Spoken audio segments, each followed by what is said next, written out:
Hemos estado hablando de los encuentros que seres humanos tienen con Dios y del efecto de esos encuentros sobre sus vidas. Hablamos específicamente del encuentro de Saulo, porque 3 veces se relata el encuentro de Saulo con Cristo y nos damos cuenta que es el modelo de los ingredientes de una genuina conversión. Y lo más impactante para mí en semanas pasadas ha sido que cuando vino sobre Saulo esa luz del cielo que lo rodeó con un resplandor, dice Hechos capítulo 9, versículo 3. Dice: mas yendo por el camino, aconteció que al llegar cerca de Damasco, repentinamente le rodeó un resplandor de luz del cielo. Versículo 4: y cayendo en tierra, oyó una voz. Diga conmigo: oyó una voz. Nunca había oído la voz de Dios, nunca esperaba oír la voz de Dios. Él era un fariseo de fariseos, estudioso de las Escrituras, dedicado a los minuciosos detalles y mandamientos y reglamentos de la Biblia, y no conforme con eso, que eso es lo que los hebreos llaman el Torá, ¿verdad? Él aparte tenía todo lo que eran las tradiciones de los judíos, y las tradiciones de los judíos eran inmensas, son libros y libros y libros de todas las diversas interpretaciones y aplicaciones, y él estaba dedicado a eso, pero nunca esperaba oír la voz de Dios. Y la razón que esto se me ha cargado tanto es porque hay tantos cristianos que viven así, que leen la Biblia, oyen predicaciones en la iglesia, en YouTube, leen libros, pero nunca esperan oír la voz de Dios. Como resultado, ellos viven su vida en base a lo que entienden, pero el entendimiento es traicionero, ¿verdad? Y uno entiende las cosas como las quiere entender uno, y uno ve las cosas como las quiere ver, y uno tiende a leer la vida a través de sus propios lentes, y termina uno haciendo lo que uno piensa y lo que uno siente, y al igual que Saulo, se equivoca grandemente. Siendo cristiano, teniendo Biblia, yendo a una iglesia donde Dios se mueve, terminan equivocándose grandemente. Oír la voz de Dios, de todas las habilidades que puede haber en esta vida, es la más importante de todas.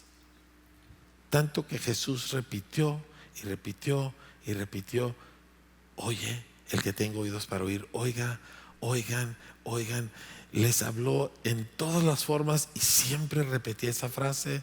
Y no satisfecho, en Apocalipsis vuelve y da 7 mensajes, y al final de cada mensaje: el que tiene oídos para oír, oiga lo que el Espíritu dice a las iglesias. Y no satisfecho con eso, hacia el final del libro de Apocalipsis nuevamente se nos llama a oír al Señor.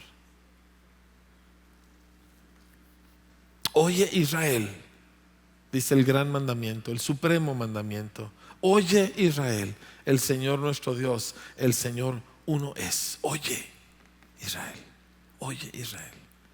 No puedes caminar con Dios si tu oído no está funcionando. Y el oído de Saulo no funcionaba, aunque era el más devoto de todos sus contemporáneos, porque no esperaba siquiera oír a Dios. Yo quiero que si alguna cosa tú sacas de esta serie que hemos estado enseñando, es que te quedes totalmente inconforme con una vida en la cual tú no oyes a Dios regularmente. Que tú quedes completamente insatisfecho, es más, que entres en crisis si tú no estás oyendo a Dios. Que tú por ninguna razón vayas a aceptar alguna forma de cristianismo en la cual oír a Dios no es una parte elemental, constante en la vida. Porque si no, terminamos siendo Saulos, y Saulo mataba cristianos. Sí, yo no quiero matar cristianos. Ay, pastor, pero no hay ser humano que funcione si no oye genuinamente a Dios. Pero el asunto de oír a Dios, Jesús dijo muy claramente: mis ovejas oyen mi voz. Dice, es en Juan 10, 27 y 28, lo puede anotar. Dice, mis ovejas oyen mi voz y yo las conozco y me siguen. Entonces, oír la voz de Dios no se refiere a una especie de experiencia que qué hermoso. Porque sí hay mucho de eso en el mundo y en los últimos 50 años con mucho de lo que ha sucedido tanto con el movimiento pentecostal como carismático, mucha gente lo redujo a qué bonita experiencia, ¿sí? Y Jesús no dijo eso. Jesús dijo, mis ovejas oyen mi voz y yo las conozco o yo las reconozco, es otra forma de traducir esto, es la misma cosa. Y me siguen. Y me siguen. Mateo oyó a Jesús, lo siguió. Zaqueo oyó a Jesús, lo siguió. Bartimeo oyó a Jesús, lo siguió. María Magdalena oyó a Jesús, lo siguió. Entonces no es asunto de que, ay, Dios me dijo algo hermoso. No, es que cambia lo que va, cambia el rumbo de mi vida, cambia la manera en que yo funciono, cambia lo que yo hago. Pedro oyó la voz de Jesús, dejó la barca, dejó todo y lo siguió. Y así como ellos, incontables ejemplos. Saulo de Tarso paró todo lo que sabía, todo lo que hacía, su negocio, porque seguramente tenía algún tipo de negocio. ¿Por qué? Porque fariseos tenían que tener un oficio. El de él era hacer carpas. Paró todo. Entonces, no caigamos en la trampa de reducir, porque el diablo hace eso. Cuando no te puede parar de descubrir una verdad, entonces te la diluye para que no tenga ninguna importancia ni ningún peso, ¿verdad? Y no caigamos en la trampa de decir, no, pues sí, el Señor me habló y tuve esta experiencia y fue tan hermoso. No. Mis ovejas oyen mi voz y yo las conozco y me siguen. Y yo les doy vida eterna. Y no perecerán jamás, ni nadie las arrebatará de mi mano. ¿Quieres estar seguro de que nunca te vas a apartar de Cristo? Necesitas oír al Señor. Es así de sencillo. Cuando yo veo a una persona que yo me doy cuenta que ha oído a Dios, que yo me doy cuenta que ha tenido un encuentro con el Señor, que yo me doy cuenta que la voz de Dios y la verdad de Cristo ha entrado en su corazón y en su mente, yo sé, este va a durar por toda la vida, este no se va a apartar nunca. Van a venir vientos y mareas y va a venir el enemigo y va a venir persecución y él va a perseverar hasta el día final. ¿Por qué? Porque está oyendo. Ahora, esto es un punto tan fuerte porque no crea que esto es una novedad lo que le estoy diciendo. Esto es la Biblia de cubierta a cubierta. La Escritura dice que Adán oyó la voz de Dios y se escondió. Fíjese, ya pecador, ya rechazando a Dios, ya diciéndole no quiero saber nada, y dice, y se escondió. Entonces la voz de Dios no es difícil, el problema tiene que ver con el corazón humano. ¿Sí? Deuteronomio 28 versículos 1 y 2, nada más anótelo. Dice algo, esto es un versículo que me ha cautivado por años. Dice, acontecerá, esto es lo que va a suceder, dice, que si oyeres atentamente la voz de Jehová tu Dios para guardar y poner por obra todos sus mandamientos que yo te prescribo hoy, también Jehová tu Dios te exaltará sobre todas las naciones de la tierra y vendrán sobre ti todas estas bendiciones y te alcanzarán si oyeres la voz de Jehová tu Dios. La condición para las maravillosas bendiciones de Deuteronomio 28 no es que uno haga 1000 cosas, aunque uno hará 1000 cosas, es que uno oiga atentamente la voz del Señor su Dios, ¿sí? Y lo repite al principio y al final del pasaje. Si oyeres la voz de Jehová tu Dios. Pero lo impresionante aquí es que Él está equiparando el oír la Biblia con oír la voz de Dios, como si nosotros oyéramos a Dios hablándonos en persona, en voz alta. Así es como Él relaciona el que yo oiga la Escritura. O sea, Él está hablando a todo el pueblo. Aquí no está teniendo una epifanía con Moisés en el monte. Una epifanía es cuando Dios se aparece en alguna forma que puede ser reconocida por el hombre, como tomó forma humana en varias ocasiones, en una figura, no que se hizo hombre. La suprema epifanía obviamente es que Jesús vino y se hizo literalmente un hombre. Pero aquí no estamos hablando de una conversación privada entre Dios y Moisés. Aquí estamos hablando de Dios, le está hablando por escrito a todo su pueblo. Y le dice: si me oyes, si me oyes, si me oyes. Bueno, está tantas veces en tantos de los pasajes de la Biblia, ¿sí? En los salmos, en los profetas: oídme, pueblo mío. Dice: óiganme y vivirán. Pero se estaba refiriendo a la manera en que yo me conecto con lo que Dios nos ha hablado por escrito, porque este es mi punto de partida. O sea, yo no puedo oír a Dios en ninguna forma si primero yo no lo estoy oyendo en lo que Él nos ha hablado a todos, ¿sí? Y cuando nosotros empezamos a oír su palabra de esa manera, como dijo el profeta Isaías, dice: el cielo es mi trono, dice, la tierra es el estrado de mis pies, mi mano hizo todas estas cosas. ¿Quién de ustedes me va a hacer un templo? Dice, pero miraré a aquel que es pobre y humilde y tiembla a mi palabra. Y la ley, y mira lo que aquí dice, y pum, cambia su vida por lo que leyó. Dice: a ese lo voy a mirar. Ese ha sido el objetivo de nosotros tomar tiempo para escribir la Biblia. No es por tener una disciplina de escritura, es porque me dé la oportunidad de voltear y decir: es que mira lo que dice, mira lo que dice aquí. Y eso es oír a Dios. Y no es que lo oigas en el sentido de que: ay, Dios a mí me dio un mensaje personal, individual. No. Eso muchas veces, no es que no haya esas experiencias, escúcheme, es que eso muchas veces es un alimento para el ego. Como cuando a mí Dios me hace muchos milagros. Eso es Dios a prueba de mí. Dios le gusta cómo soy. Dios está diciendo que yo estoy bien. Eso es lo que la persona está diciendo. Eso no es válido. Los milagros vienen por la gracia de Dios, no porque yo soy la quinta maravilla. ¿Verdad que sí? Sí. El otro día estaba yo platicando con un amigo y de repente no, es que a mí Dios nunca me ha dejado y Dios me ha guardado. Y le digo: ¿sabes qué? Si yo te sentara aquí a 4 chutameros, todos dirían lo mismo: a mí Dios nunca me ha dejado, ¿no? Mi Padre Dios me ha cuidado mucho, ¿verdad? Y se rió porque se dio cuenta que era cierto, ¿sí? Imagínense qué significa cuando usted habla igual que un chutamero. Dice: no, mi Padre Dios está conmigo. Eso dicen allá afuera.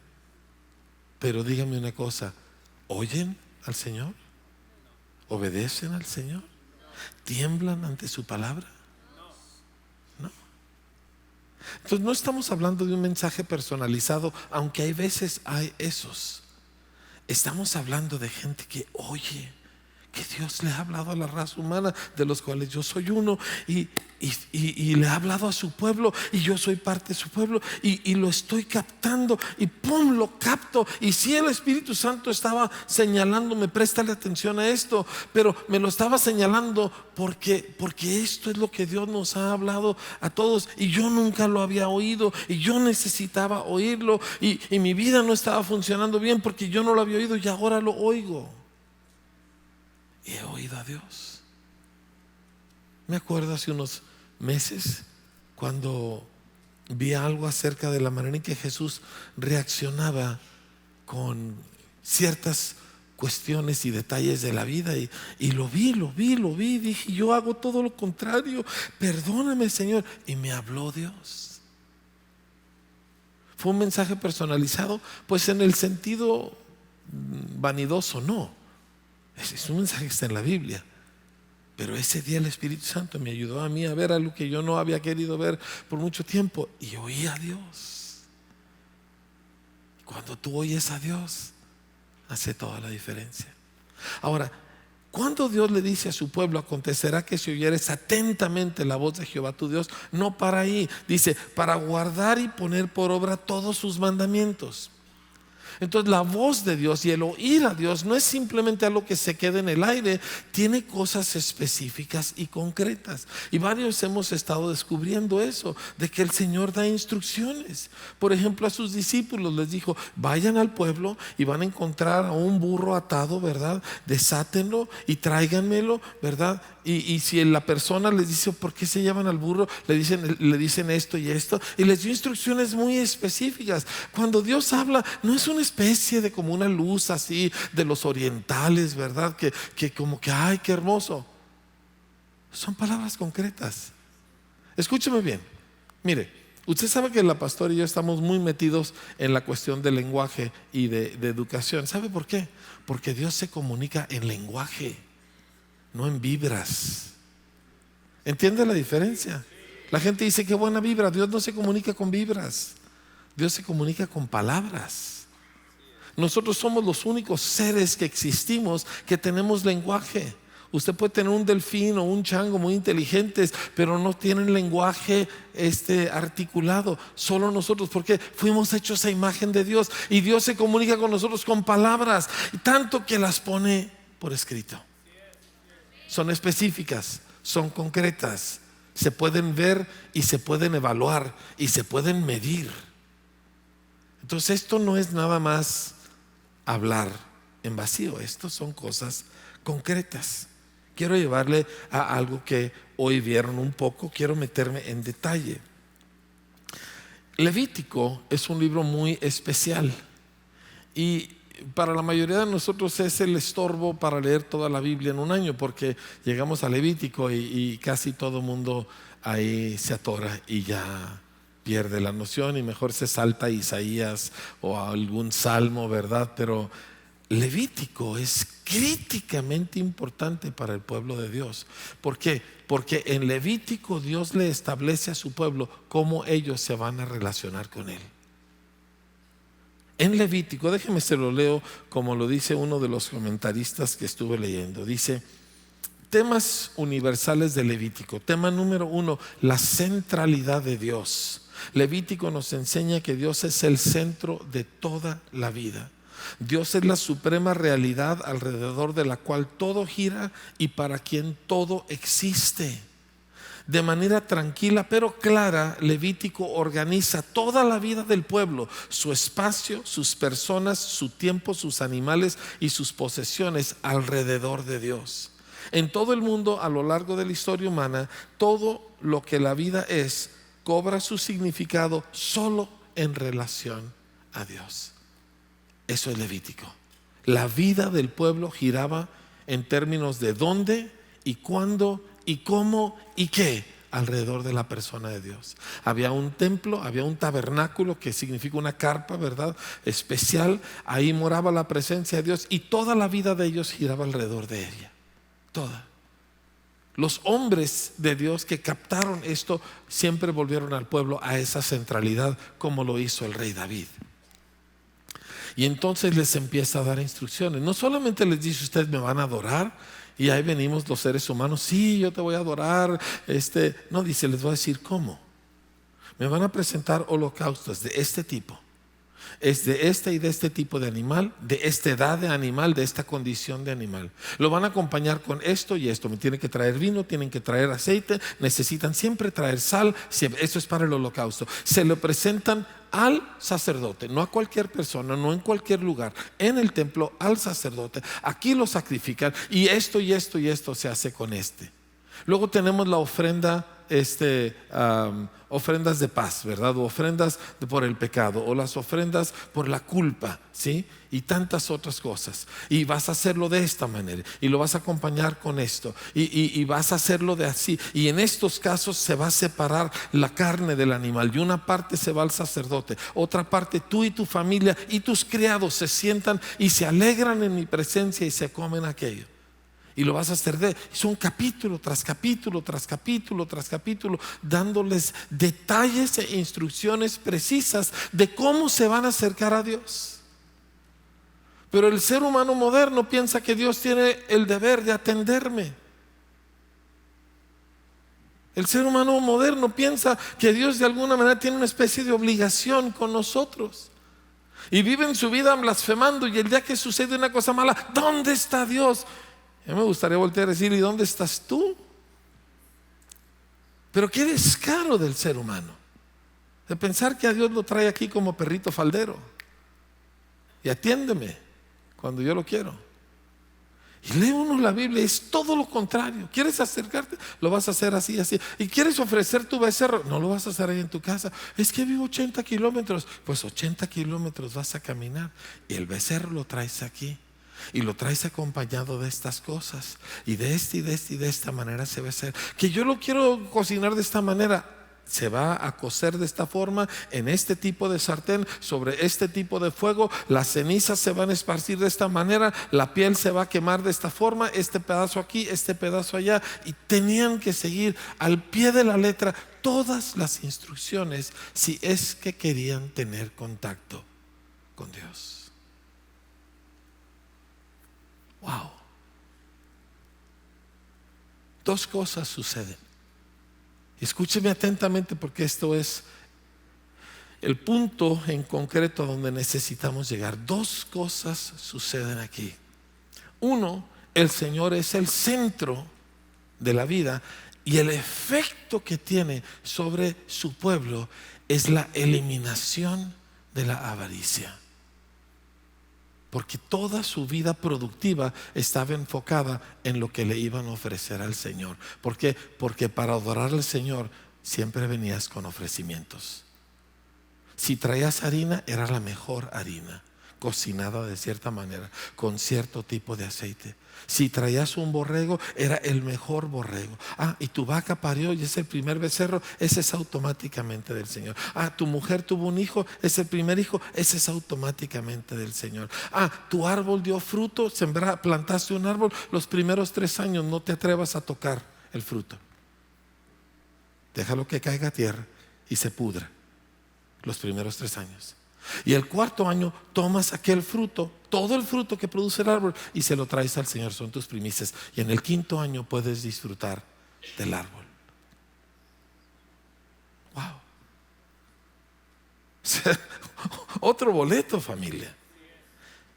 Y entonces la centralidad de Dios, escúchame bien, al mismo tiempo elimina toda la avaricia del pueblo, porque si querían tener a Dios, todo eran dádivas y dádivas y dádivas muy generosas. Porque aquí hay 2, 3 ganaderos. ¿Cuánto cuesta un becerro de 1 año?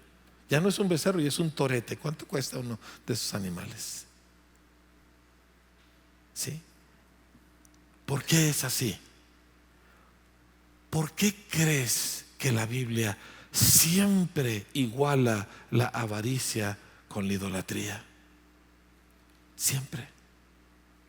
Todo el Nuevo Testamento te lo dice, Antiguo también, pero el Nuevo Testamento con mayor claridad dice: la avaricia, que es idolatría. Siempre añade esa frase.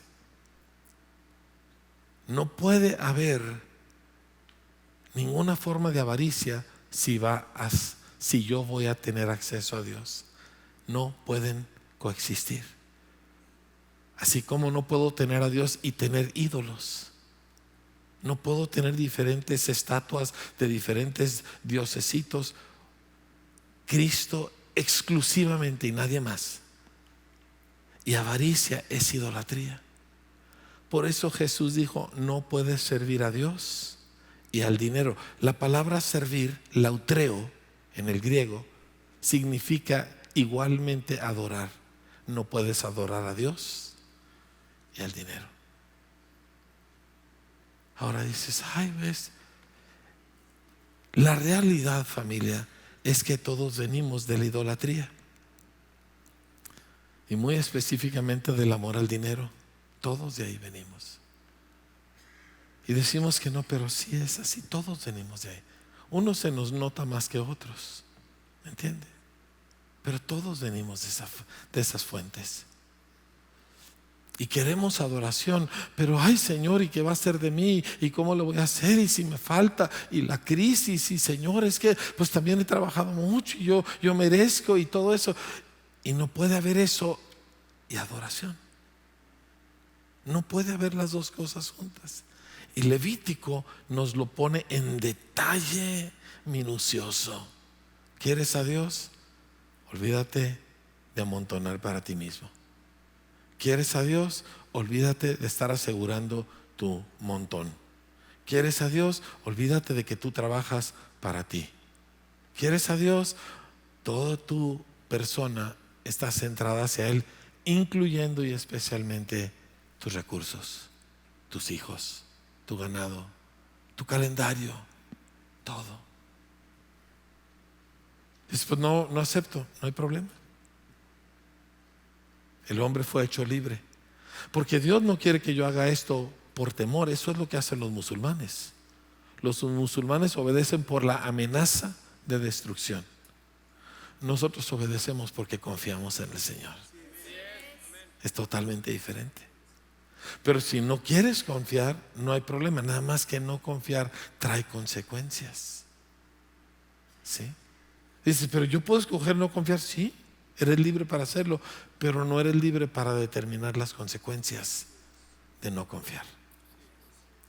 Entonces uno voltea y le dice, Señor, si tú moriste de esa manera, si tú hiciste eso por mí, si tú entonces sí, Señor, voy a confiar en ti, me la voy a jugar contigo. No puedo darle lugar a la avaricia y al mismo tiempo tener a Dios.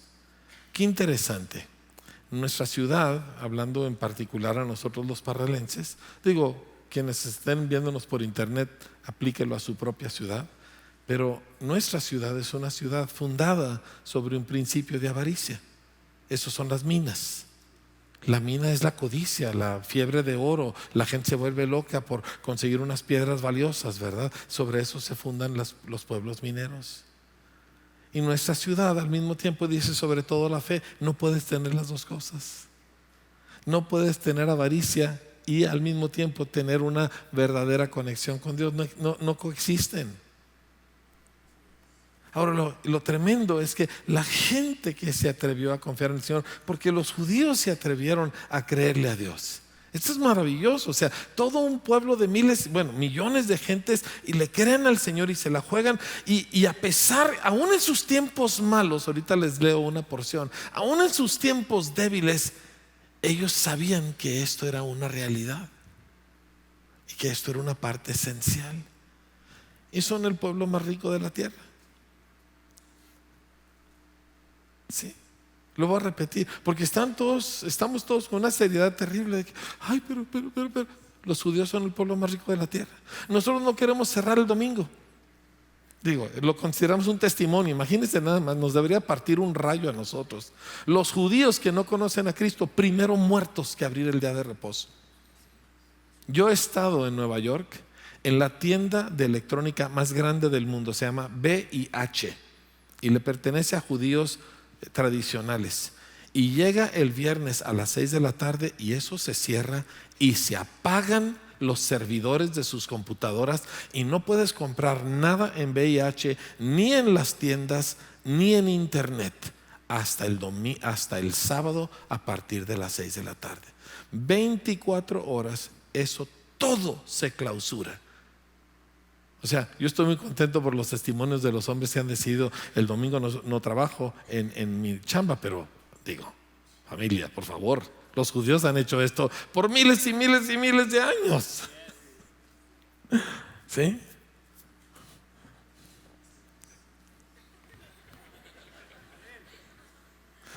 Hágase un lado porque no falta, entiéndame lo que le estoy diciendo. Los judíos siempre entendieron esto y son el pueblo más rico de la tierra. Lo voy a repetir. Los judíos hicieron esto y son el pueblo más rico de la tierra. Dios no es deudor de nadie. Pero si yo no le hago caso, si yo no lo oigo, porque en la Biblia la palabra oír es sinónimo con obedecer. Si yo no le oigo, hay consecuencias y son muy serias. Hay familias aquí, me acuerdo hace muchos años, que dijeron vamos a cerrar el domingo. Y era un paso de fe, como les digo, es ridículo que lo digamos un paso de fe, pero en fin, ¿verdad? Y Dios los prosperó enormemente. Y luego empezaron a volver a abrir el domingo. Contrataron empleados que atendieran el negocio el domingo y ellos se venían a la iglesia. Ya no siguen a Cristo. Se perdieron casi todos. No seguir al Señor tiene consecuencias. Uno está libre para no seguirlo, pero no está libre para escoger qué consecuencias va a haber. ¿Me está oyendo?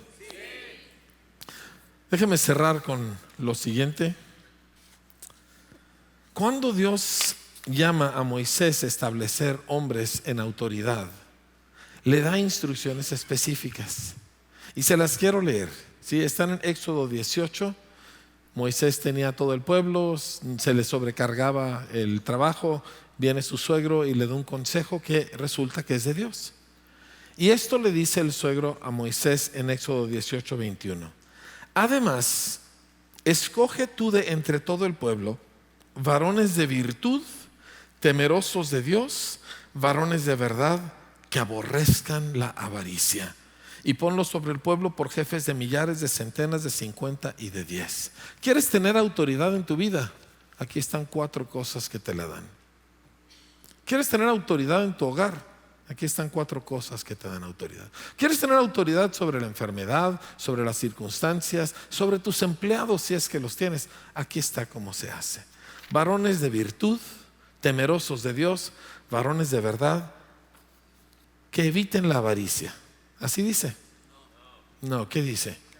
Dice que odien la avaricia, que la aborrezcan, que es la palabra más fuerte para odiar que yo conozco, porque implica no solamente un odio y un rechazo, sino un desprecio contra algo vil. Dice que aborrezcan la avaricia. Dice, esta gente puede tener autoridad en medio de mi reino, en medio de mi pueblo. Esto no es juego. Por eso cuando Dios establece la adoración, que fue justo después de este pasaje, cuando Dios ahí establece el tabernáculo y les da todas las reglas, les dice, integrado a la adoración es la eliminación de toda avaricia. Yo quiero a mi ciudad salir del hoyo donde está. Ayer estuve visitando a algunos amigos y vi en lo que han caído los fuertes y los poderosos de nuestra ciudad. Me topé con algunos en diferentes circunstancias. Los que uno se quedaba así por los apellidos y por esto y el otro, y ahora en unas miserias. Una cosa tan espantosa, tan terrible. ¿Por qué? Porque Parral nunca ha vencido la avaricia y vida abundante nunca la ha aborrecido. La ciudad nos critica porque hablamos del dinero y hablamos de diezmos y ofrendas y levantamos promesas de fe, pero no se ha resuelto en el corazón de la iglesia el asunto de la avaricia. No se ha resuelto. Somos mezquinos con Dios. Cuando ya no puedes evitar la realidad del diezmo, ¿verdad? Está tan contundente en toda la vida. Ok, ahí le ve el diezmo y hasta le mide. Bueno, yo ya di esta parte y pues le di a unos niños tarumaras. Eso cuenta como parte del diezmo, ¿verdad? Y ¿sabe qué? Déjeme le devuelvo su dinero. Le va a hacer más falta a usted. Porque Dios no está buscando su dinero, Dios está buscando su corazón. ¿Sí? Yo pienso, fíjese, lo que es la gracia de Dios en un lugar conocido. ¿Cuál es el lugar en México que es más conocido por tacaño? Monterrey, sí. Cuando yo pienso en mi amigo Rodolfo Garza y lo que esa gente de Monterrey ha hecho, necesitaban oficinas y un espacio para. Viene uno de los hombres de su iglesia, yo te lo levanto. Y levanto un edificio de 4 pisos enorme. Un hombre. No hubo promesas de fe, no hubo una especie de campaña de actividades, vamos a hacer carne asada. No, un hombre. Yo te lo levanto. Hace poco, no me acuerdo cuántos meses, a Rodolfo se le mete entre ceja y ceja la necesidad de una escuela. Le pregunta a su congregación si hay interés. Más de 100 familias muestran interés. Le dice a su copastor, tenemos que hacer una escuela. Un hombre viene y dice, yo te la construí. Pum, levantan la escuela. Y, pero yo no quiero ver a mi ciudad hundida Y para sacarla necesitamos que se rompa la avaricia, porque cuando tú permites avaricia, tú desprecias al Señor. Nadie puede servir a dos amos, porque amará a uno y despreciará al otro, dice. Y tú le das lugar. Tú puedes llamarle: ay, es que yo soy muy nervioso, ay, es que a mí me da mucho miedo, es que ya estoy grande y tengo que pensar en mi vejez. Y todas esas cosas que decimos los seres humanos. Es que la situación y la crisis, y es que uno tiene que ser prudente, y mil otras palabras que usamos para disfrazar la avaricia. Entiende, tú puedes quedarte con toda tu lana, pero tu desprecio hacia Dios tendrá consecuencias. No puedes adorar a Dios y al dinero. Y cuando Dios rompa esto en nosotros, y lo está empezando a romper, familia, y nuestro pueblo, y estoy hablando de vida abundante, se convierta en un pueblo generoso en extremo para con Dios, porque Él es la razón de toda su vida, entonces usted va a ver la clase de cosas que Dios hace por gente que no lo desprecia, por gente en la cual Él puede confiar. Yo quiero ser parte de esa gente. ¿Sí? Nada de esto sucede porque te nace, nada de esto sucede porque, ay, como que te vino algo. Son cosas que Él mandó y uno las lleva a cabo intencionalmente. Cuando en cada ocasión que Dios hizo un despertar espiritual, la pastora se encontró entre sus cosas esta hoja, y ahorita les leíste algo de esto, ¿verdad? No se los leíste. La lista de los diferentes, no. Déjame se los leo. Cuando el pueblo de Dios ha recibido una visitación que vuelve a los caminos de Dios, diga conmigo que vuelve a los caminos de Dios. Porque el hecho de que se digan judíos o que nosotros digamos cristianos no necesariamente significa gran cosa. Pero cuando Dios toca a su pueblo y ellos vuelven a sus caminos, invariablemente se establece nuevamente la adoración a través de dádivas, a través de sacrificio. Y en el caso de Esdras y Nehemías así fue. Llega Zorobabel con el sumo sacerdote Josué, y lo primero que hacen es levantar un altar y empiezan los sacrificios diarios. Y era un pueblo de esclavos, un pueblo que había venido del exilio, y lo primero que hacen es empezar a ofrecer sacrificios costosos diarios, mañana y tarde, mañana y tarde, mañana y tarde, y celebrar la fiesta de la Pascua, que tenía un costo muy alto, y a celebrar la fiesta de los tabernáculos, que aparte de los sacrificios que se ofrecían, todo el mundo dejaba de trabajar por una semana. Y todo el mundo descuidaba sus ranchos porque se venían a la ciudad a vivir en casas de campaña hechas con ramas. Y todo el mundo se la jugaba con el Señor. Y una y otra vez vemos esto. Y cuando ellos, en el caso de Nehemías, se reconstruye la pared no era lo principal, la pared solo era el comienzo. Y reúne a todo el pueblo y dice que ellos pactaron entre sí las cosas que ellos harían para nunca volver a donde ellos habían caminado. Y es bien impresionante el pacto que ellos hacen. Se encuentra en las últimas partes de Nehemías, capítulos 10, 11, 12 y 13. Pero fíjese lo que dice. Ellos pactaron para contribuir, dice, cada uno de ellos con la tercera parte de un ciclo, que era una cantidad de plata, ¿verdad? Y luego dice, para el pan de la proposición, y para la ofrenda continua, y para el holocausto continuo, y para las ofrendas de los días de reposo, y los sacrificios de las lunas nuevas, y de las fiestas, que eran 3 fiestas principales cada año, y de todas las cosas santificadas, y de los sacrificios de expiación por el pecado, y de todo el servicio de la casa de Dios. Además de esto, ellos traerían las primicias de la tierra, las primicias del fruto de todo árbol, los primogénitos de sus hijos y de sus ganados y de sus ovejas, y traerían todo esto a la casa de su Dios para que se llevara a cabo la obra del Señor. Traerían las primicias de sus masas. Cuando ellos empezaban masa leudada, que luego dejaban un poquito para el día siguiente, pero la primer masa, que hay masas que han durado literalmente 100, 120 años. La primer masa era para el Señor, y nuestras ofrendas, y del fruto, y del vino, y del aceite, y la lista continúa y continúa. Hasta aquí en Nehemías, léalo usted.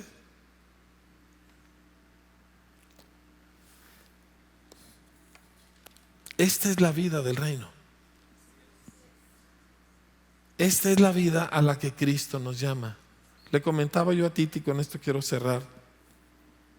Todo esto que Levítico enseña y todo lo que vemos en los diferentes libros, como en el libro de Nehemías, que volvía el pueblo a ello, cuando viene el Espíritu Santo sobre el pueblo, ¡fum!, en un momento lo hizo en el corazón de todos. Y dice, nadie consideraba ser suyo propio nada de lo que poseía. Y venían y traían el precio de sus heredades y lo ponían a los pies de los apóstoles. Y vendían esto y vendían aquello y lo traían y lo ponían a los pies de los apóstoles. ¿Por qué fue eso? Porque donde quiera que hay verdadera adoración, ya no puede haber un espíritu de avaricia. Pero donde quiera que haya un espíritu de avaricia, no puede haber adoración. Familia, no te engañes. Que toquen bonito, que sientas bonito. Si hay avaricia, no hay adoración. No nos engañemos. Queremos nosotros cambiar a nuestra ciudad. Música bonita no lo hace, adoración lo hace. Pero adoración precluye y excluye para siempre toda forma de amor al dinero. Ahora esta gente vino y públicamente pactó y dijeron, nosotros no abandonaremos la casa de nuestro Dios. Si tú eres un discípulo, esta es tu convicción. Si tú eres alguien que nos visita, ojalá que un día digas, yo quiero ser parte del reino. Pero si tú eres un discípulo en este lugar, esto es lo que somos. ¿Sí? Mi esposa y yo hemos procurado ejemplificarlo delante de ustedes por toda una vida ya. Pero no podemos tomar la decisión por ti de ser parte de los que caminan con el Señor de esta manera. Entonces voy a pedirte que cierres tus ojos, vamos a orar. ¿Sí? ¿Y tú quieres oír a Dios? Esto es oír a Dios. ¿Sí? ¿Tú quieres oír a Dios? Él te va a reconocer y tú lo vas a seguir a su manera, en lo que Él dice. Así que Padre, hoy quiero pedirte que no nos permitas a nosotros ser distraídos o desviados con las tretas del enemigo, que nos quiere, Señor, dar gato por liebre, que nos quiere enseñar, Señor, fantasías y mentiras. Queremos oírte a ti, Señor, lo que eso implique, lo que eso signifique, lo que eso produzca. Te queremos oír a ti, porque solo tú tienes palabras de vida.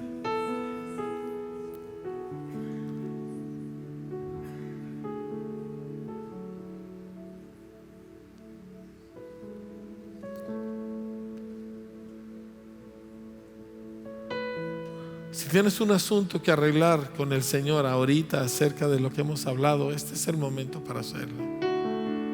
Para decirle, perdóname, ¿qué estoy haciendo? Estoy apegado a mis recursos, estoy defensivo de mi dinero, siempre estoy preocupado y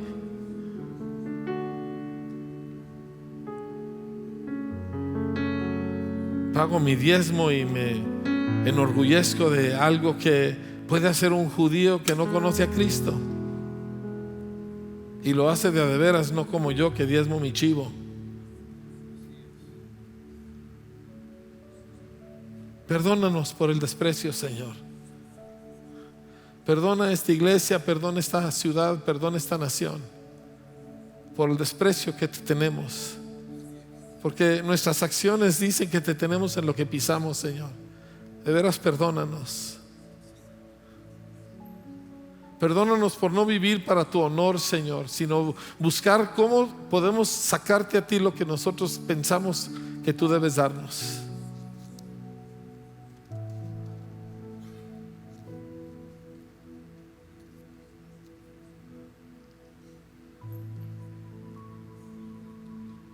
Perdónanos, Señor, por dejar que el demonio de avaricia siga siendo parte de nuestra vida en vez de odiarlo y aborrecerlo con todo nuestro corazón.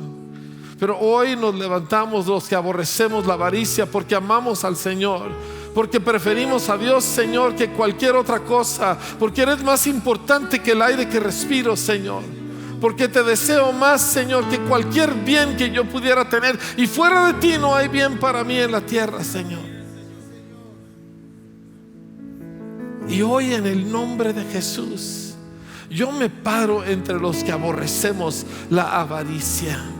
Si tú estás listo para hacer esto, ponte de pie conmigo. Si no estás, nadie te va a juzgar, aunque sí voy a orar por ti. Pero si estás listo para decir: yo voy a hacer, yo soy de los que aborrecen la avaricia, odio la avaricia, ¿cómo puedo darle lugar? La vi destruir a mi familia, la vi destruir, Señor, a mis antepasados, la he visto destruir a mi ciudad, Señor, por lo tacaño, por lo mezquino, por lo miedoso. Todas las palabras, Señor, que a final de cuentas es una: amor al dinero, avaricia. Oh Padre, yo me paro entre los que aborrecemos la avaricia, en el nombre de Jesús.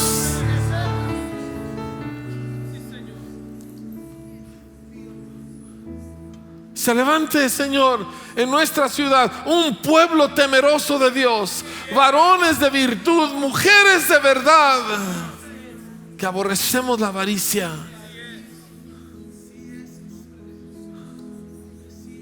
Que prefiero quedarme sin mi necesario pan, con tal de no dar lugar a este espíritu nunca más. En el nombre de Jesús.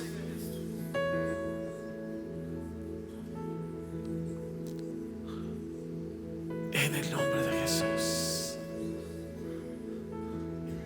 Rómpalo, mi hermano, rómpalo. Mire, yo sé que hay personas que están de pie porque les da pena, y entiendo, y no, nadie lo juzga. Es más, yo ni por eso quiero abrir los ojos. No me interesa definirlo. Usted y Dios necesitan definir su vida.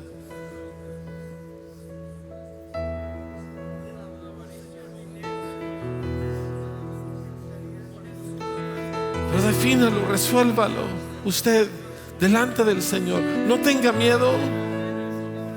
El Dios de los cielos se hizo hombre por usted y se humilló hasta la más espantosa y vergonzosa muerte por usted.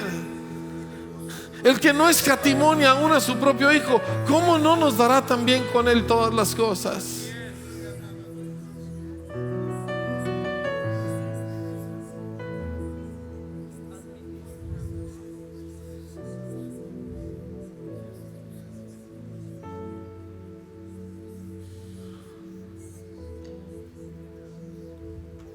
A ti será la gloria en esta iglesia, Señor. A ti será el honor. Vida Abundante te va a honrar, Señor. Esta comunidad te va a honrar, Señor.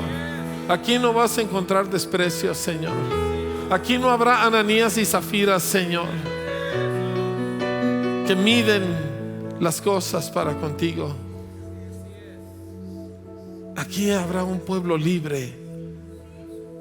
Libre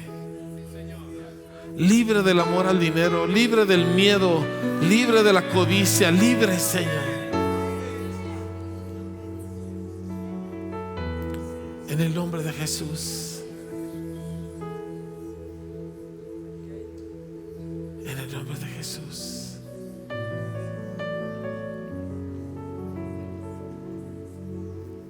En el nombre de Jesús.